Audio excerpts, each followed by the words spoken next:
जय श्री कृष्णा। आज संयुक्त परिवार में सुख कैसा रहे, इस बारे में उदाहरण सहित बताऊंगा आपको। मैं प्रयास कर रहा हूँ। सबसे पहले तो इतिहास की बात सुने अपन। महाभारत के अंदर कौरव पांडव भाई थे 100 और 5। युधिष्ठिर से दुर्योधन ने जुए में शकुनी की सलाह के अनुसार चल के पूरा राज्य जीत लिया और उनको जो है वनवास दे दिया।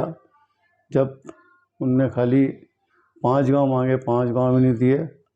यदि वो संयुक्त परिवार रहता तो कितनी बड़ी शक्ति होती।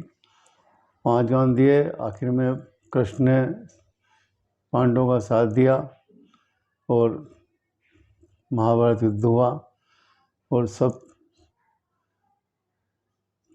सारे दो ही ग्रुप के अच्छे बुरे सब लोग जो उसमें मारे गए, बहुत मारे गए। पांडव बचे, कौरव पूरे समाप्त हो गए। तो यदि वो मिल के रहते, सामंजस्य रहते, सहनशीलता से रहते, है ना, गलत नहीं करके उनका राज नहीं छीनते या 5 गांव देते, तो शायद ये महाभारत नहीं होता। क्योंकि जॉइंट परिवार जो होता है उसमें सबको सहन करना पड़ता है, सहनशीलता रखना पड़ती है, शांति रखना पड़ती है, हानि लाभ सहन करना पड़ता है। तो आप सलाहकार गलत था, शकुनी मामा सलाहकार थे, तो वो परिवार नष्ट हुआ। ये इतिहास की बात हो गई। अभी जापान में एक परिवार है, उसके वहाँ पे 1000 आदमी इकट्ठे रहते हैं। शार्ट में बता रहा हूँ मैं। तो वहाँ घर के जो वृद्ध आदमी था, उससे किसी ने पूछा कि आपके यहाँ 1000 आदमी एक साथ कैसे रहते हैं।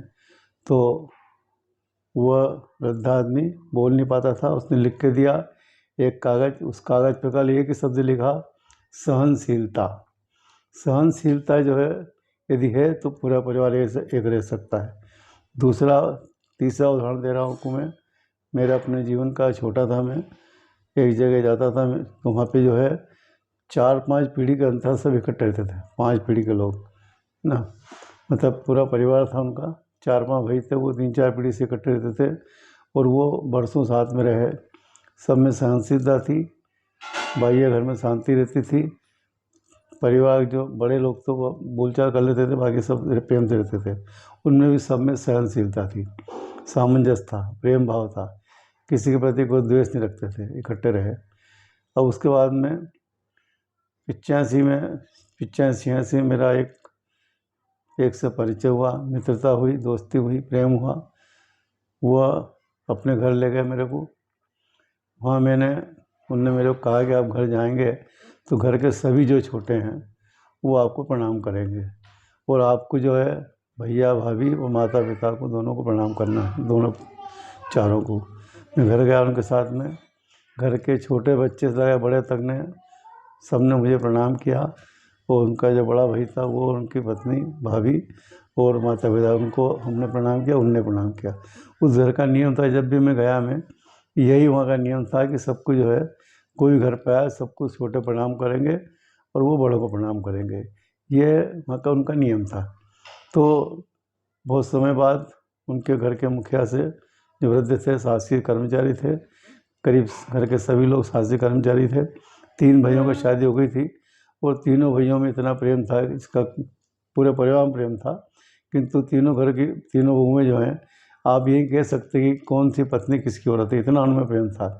वो प्रेम देखा मैंने। कुछ समय बाद जब घर के वृद्ध आदमी से, उनसे मुखिया से कोई योग मिला मुझसे बात करने का अकेले में, मैंने उनको प्रणाम किया। उनसे पूछा कि आपने ये परिवार को इतना सुसंस्कृत, सुशील कैसे करा। तो उन्होंने कहा, बोले मेरा जो है करीब 50 साल का मेहनत है। शादी होने के बाद में मैंने यही काम किया कि सब कुछ सिखाया मैंने, और जो मैंने बोया वही मैं काट रहा हूँ, ये आप देख रहे हैं।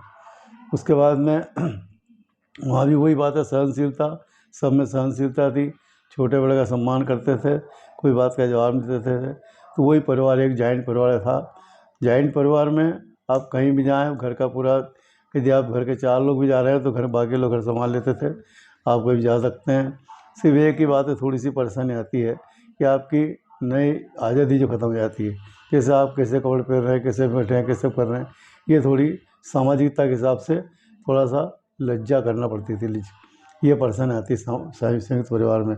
बाकी सारी बातें सुविधा रहती है, कोई तकलीफ हो पूरा परिवार एक साथ सहन कर लेता है। उस परिवार की ऐसी स्थिति थी, यदि कोई उनसे विवाद करता था तो 5 भाई थे और 2 बहन, ये सातों जो एक साथ लड़ लेके निकलते थे, उसका मुकाबला करते थे, मतलब उनसे बहस करते थे। सामंजस्य था ना, एक हो तो सब मार सकता कोई। उसी प्रकार से अगला बता रहा हूँ मैं, मेरे वो निकट के बहुत हैं, कोई बहुत घर में 25-40 आदमी परिवार इकट्ठा रहता है, और घर का जो सेकंड नंबर का बच्चा है वो घर का मुखिया है, वो घर की व्यवस्था संभालता है। यदि वो साड़ी लाता है उसकी पत्नी के लिए, जिस ब्रांड की साड़ी लाता है उसी ब्रांड की सभी भाभियों के लिए, माँ के लिए, सबके लिए वही साड़ी लाता है। इसी प्रकार हर चीज़ जो है सबके लिए समान रूप से लाता है, कभी अब किसी में भेदभाव नहीं करता है, और वहाँ भी उनमें भी सहनशीलता है। तो किसी भी परिवार को चलाने के लिए, घर में शांति रखने के लिए आपको सहनशीलता रखना पड़ेगी। सहनशीलता मतलब सहन करना पड़ेगा। यदि आपके छोटे भाई ने कुछ सामान ज़्यादा ले लिया है या बच्चे को नहीं दिया है तो आपको सहन करना पड़ेगा, और उसको भी ध्यान रखना पड़ेगा कि अपन क्या कर रहे हैं। इस प्रकार जब पूरा परिवार ध्यान रखता है तो वो परिवार में शांति रहती है और वो सुख पाता है। और जैसे एक हाथ है, अंगुली है, एक ही अंगुली को आप चारों में तोड़ सकते हो, कि जब मुट्ठी बन जाएगी तो उसमें ताकत हो जाएगी। इसलिए गृहस्थ में बड़ा परिवार जो है सुखी रहता है, अधिक सुखी रहता है, उसमें सरसता आती है और काफ़ी अच्छा लगता है। इसलिए मैं ये कहता हूँ कि जहाँ भी रहो, चाहे संयुक्त में रहो तो बहुत बढ़िया है, यदि आप अकेले रहते हो तो उसमें सामंजस्य स्थापित कर को घर के सभी लोगों से, ये मत समझो कि अलग हैं, उनके साथ में ऐसे रहो कि तुम 100 हम 5 और तीसरा अगर है जहाज तो गिने 105, यानी सब भाई कोई समस्या है तो इकट्ठे हो जाओ और सबका मुकाबला करो, सब बात का एक दूसरे का सहयोग करो, सामंजस्य करो, प्रेम रखो। यही है। जय श्री कृष्ण।